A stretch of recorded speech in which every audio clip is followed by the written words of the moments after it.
حضرت یونس علی نبینا علیہ السلام نے ایک دن حضرت جبریل امین ملنے آئے تو جناب یونس علیہ السلام کہنے لگے اے جبریل، اللہ کے نیک بندوں میں جو اللہ کو اس وقت سب سے زیادہ پسند ہے نبیوں کے بعد ولیوں میں، اور سب سے زیادہ اللہ جس کو اللہ کی بارگاہ میں عبادت گزار لکھا جاتا ہے، میں اس بندے سے ملاقات کرا۔ تو حضرت جبریل نے جناب یونس علیہ السلام کو ساتھ لیا تو ایک شخص کے پاس پہنچے جو آنکھوں سے اندھا تھا، دونوں ہاتھ اس کے سلامت نہیں تھے اور پورے جسم میں پیپ جاری تھی، ریشہ تھا۔ جب جا کے السلام علیکم کہا نا حضرت یونس نے، اس نے وعلیکم السلام کے بعد پہلا لفظ پتہ کیا کہا؟ اس نے کہا یا اللہ تیرا شکر ہے، یا اللہ تیرا، آپ بھی ادا کریں اللہ کا شکر، یا اللہ تیرا، اللہ تیرا شکر ہے۔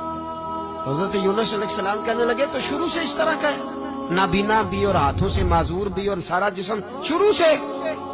تو بڑے ہی خوبصورت لفظ اس بیمار نے کہے، کہنے لگے نہیں حضور میں بالکل ٹھیک ٹھاک تھا، جب تک میرے رب نے چاہا کہ یہ دنیا کو دیکھے تو تب تک اس نے مجھے آنکھیں دی، اور جب اس نے چاہا کہ اب اس کا دیکھنا بہتر نہیں تو اس نے واپس لے لی۔ تو یا اللہ تیرا شکر ہے، اللہ تیرا شکر ہے۔ پھر کہا جب تک اس نے چاہا کہ میرے ہاتھ رہے تب تک رہے، جب اس نے چاہا کہ میرے لیے بہتر نہیں تو اس نے لے لیے، تو یا اللہ تیرا شکر ہے۔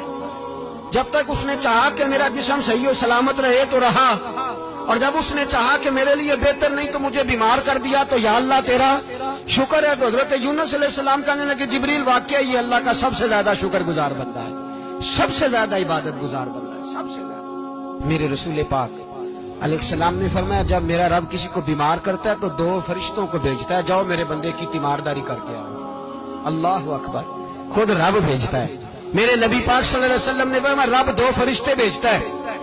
فرماتا ہے پتہ کر کے آؤ میرے بندے کا اس کا کیا حال ہے، حالانکہ اللہ سارے جانتا ہے۔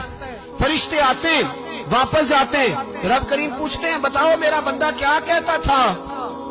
اللہ تجھے سارا ہی پتہ ہے پر ہم سے پوچھتے تو بتا دیتے ہیں، وہ یہ کہتا تھا کہ میں اپنی رب کی رضا پہ بڑا ہی راضی ہوں، وہ تیری حمد کر رہا تھا، تیری تعریف کر رہا تھا، تیرا شکر کر رہا تھا، تیرے لیے کلمات حمد بیان کر رہا تھا۔ تو میرے نبی پاک علیہ السلام فرماتے ہیں، اللہ فرشتوں سے فرماتا ہے سنو پھر اگر میں اپنے بندے کو اس بیماری میں شفا دوں گا تو اس تندرستی سے زیادہ اچھی تندرستی دوں گا جو پہلے اسے عطا کی ہوئی تھی، پہلے سے اچھی صحت دوں گا، اور اگر اسے اس بیماری میں موت دوں گا تو پھر مرتے ہی اس کے لیے میں جنت کا فیصلہ فرما دوں گا۔